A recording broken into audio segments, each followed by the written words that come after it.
夜闌人靜，當你準備休息嘅時候，樓下竟然播住強勁嘅音樂，風馳電掣咁踩緊單車。呢啲咁嘅子彈仔，好多區都見到佢哋嘅蹤影啊！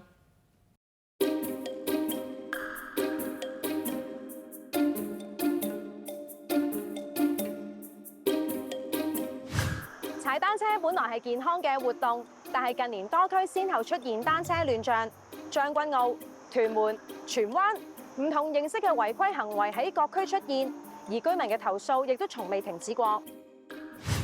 將軍澳係單車使用率極高嘅地區，共享單車服務盛行，但係單車違規情況同樣嚴重，區內單車違規停泊問題亦時常出現。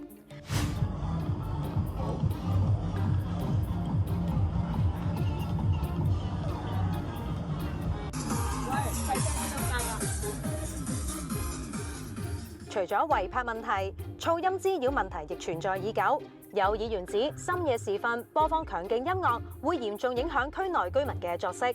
其實你見到咧，喺一啲深夜接近凌晨嘅時段咧，仍然有一班年青人咧聯群結隊，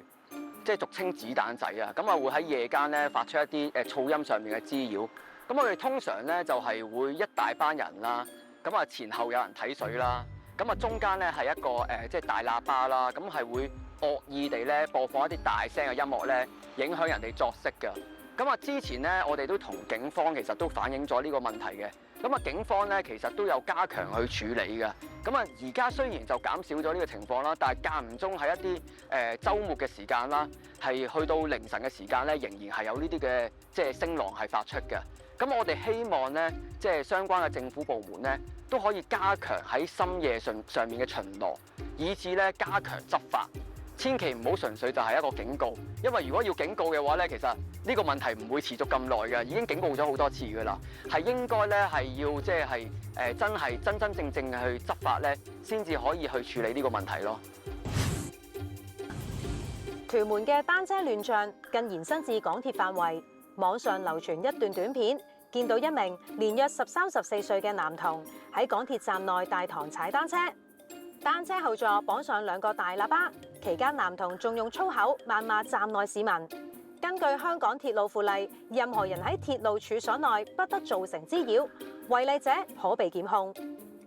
單車踩入去港鐵站嘅大堂咧，偶爾都會發生。我諗最主要會發生嘅地方就係兆康站會多少少。最主要咧就係因為兆康站兩邊即係南北咧，其實都係一個交通交匯處。本身咧單車咧係可以直接踩到上去交通交匯處度。咁而兩個交通交匯處咧，中間就係靠住成個兆康站嘅大堂咧去接駁。喺咁嘅情況之下咧，咁我諗即係單車穿過去大堂去到另一邊咧，咁呢個情況係經常都會發生。咁第二個最主要嘅困擾嘅問題，我諗其實都係全港面對緊，就係呢啲所謂嘅電動單車嘅問題。我哋區議會啦、區議員啦，其實都有同屯門警區去合作啦，包括去到學校做一啲單車嘅約章，希望教育我哋學校入邊嘅年青人，即係第一就要合規合法咁使用單車啦，第二就係教導佢如果踩呢啲咁嘅電動單車嗰個違法嘅後果。咁呢個係教育方面啦，第二就係執法方面啦。咁我哋屯門區議會其實每一次區議會大會，我哋都會上其實都有即係詢問過呢啲咁嘅執法問題。咁當中一個好主要包括就係電動單車嘅執法。咁我哋都好樂見咁屯門警區喺呢方面做咗大量工作啦，即係包括一啲檢控踩電動單車啦，或者俗稱風火輪嘅人士啦，令到即係嗰個法律咧係真係可以執行到，同埋呢啲即係人士亦都明白到違法嘅後果。好，報警，驚啊！驚啊！我報警。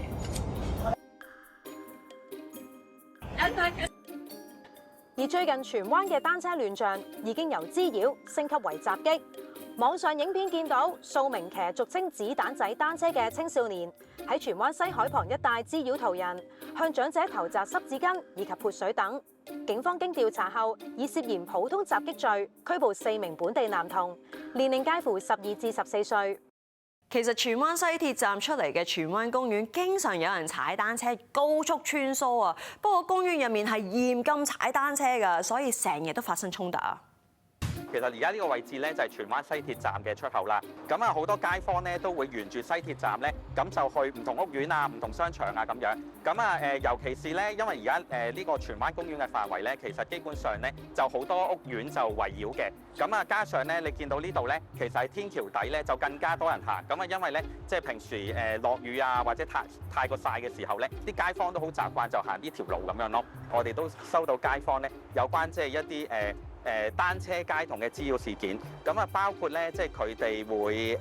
行上行人路啦，行上呢個公園範圍啦，咁同埋咧，即係佢哋都唔係慢慢咁樣去踩嘅，咁啊好高速咁喺呢啲行人路啊、公園範圍去踩咁樣。咁另外咧，有一啲單車咧就會喺後邊咧裝一啲大型嘅喇叭，咁啊有時咧有啲保安啊，又或者係有啲路人咧都即係會同佢哋有啲勸喻咁樣。咁但係咧，即係佢哋都佢哋嘅回應，即係可能會有啲叫囂啊，或者係咧有啲粗言穢語咁樣。咁啊大概6月份開始咧，咁就開始聽到一啲街坊咧就投訴佢哋會有啲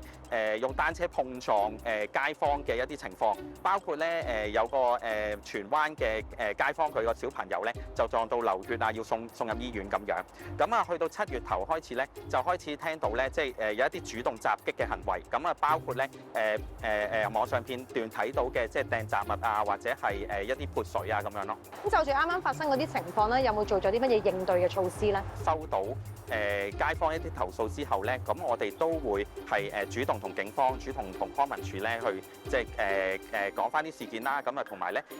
據我所知咧，佢哋喺即係呢段期間咧，其實都會有加密嘅巡邏嘅。咁啊另外咧都有一啲拘捕嘅行動啦。咁但係咧，因為之前呢一啲即係一啲比較叫做輕微嘅滋擾行為咧，即係可能警方拘捕咗之後咧，都好難去做一啲檢控嘅工作咁樣。咁啊去到即係惡化到襲擊行為嘅時候咧，咁就即係警方就好果斷，亦都好有效咁樣做咗一啲拘捕嘅行動咁樣咯。有議員認為要從根源解決單車亂象，長遠而言，政府需從規劃、管理同教育3方面入手，建立更完善嘅制度。其實今次嘅事件咧，除咗係一個個別嘅事件之外咧，亦都有少少嘅普遍性嘅。因為咧，即係自從呢個單車徑落成咗之後，佢喺公園入邊㗎嘛。咁公園亦都有其他嘅公園使用者啦，包括有人跑步啦，亦都有人踩單車啦咁樣。咁除咗即係呢個個別事件有單壞分子，我哋即係警方拘捕咗之外咧，長遠其實呢一度都要喺呢個公園嘅使用方面，同埋單車徑嘅使用方面咧，亦都要釐清個中嘅啲權責。咁我哋同相關部門去溝通過啦，包括警方啦，警方亦都有提醒我哋嘅就係話，其實咧喺呢個單車徑入邊咧就唔可以跑步啦，唔可以行人啦。嗱，你過路可以嘅。咁好多街坊可能都唔清楚啦。其實不論調翻轉，單車喺行人路或者公園去踩單車嘅話，會有罰則啦。行人喺單車徑上邊咧，亦都會有罰則嘅。咁同警方嘅一個互動就係嚟緊會喺度加強多啲嘅推廣教育嘅工作。而除此之外，康文署亦都係即係管理住公園啦，咁樣包括係荃灣公園同埋海濱公園。咁嚟緊佢哋你都見到佢已經掛咗一啲嘅橫額啦，提醒大家咧各方面嘅一啲權責。另外咧，亦都有一啲嘅保安員啦，就日頭就會攞住啲牌啦，就喺啲單車唔可以踩嘅地方就提醒大家。而夜晚咧，我哋平時夜晚嚟觀察嘅時候咧，都見到咧有啲燈牌嘅，即係一個即係單車咁啊，有一個交叉嘅咁樣位置，亦都有支指揮燈去提醒相關嘅一啲單車嘅使用者啦，就要留意顧及周邊嘅行人啦。仲有咧就係社會福利署都係其中一個我哋關注嘅一個部門啦。點解咧？因為今次就係話同黨啦，或者係一班即係喺荃灣區流連嘅一啲學生啦咁樣。咁除咗係話叫佢哋唔好咁做之外，其實喺往後社會福利署可唔可以俾多啲嘅支援咧？喺學校方面，喺社工方面，可唔可以有多啲嘅了解下到底佢哋點解會咁樣做啦？往後點樣去防止呢啲事情發生咯？今集時間差唔多，如果想報料俾我哋嘅話，可以掃一掃呢個 QR code就